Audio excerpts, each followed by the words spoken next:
தாலாட்டும் தாயல்லவா.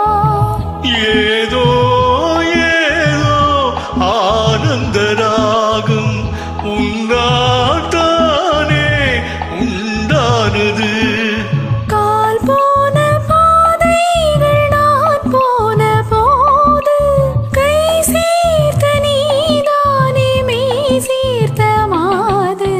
கீழடி கண்மணி பாடகன் சங்கதி நீதை கேட்பதால் நெஞ்சிலோ நிம்மதி.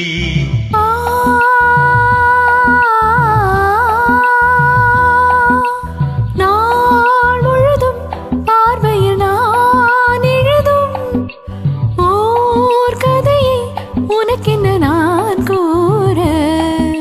கீழடி கண்மணி பாடகன் சங்கதி நீதை கேட்பதா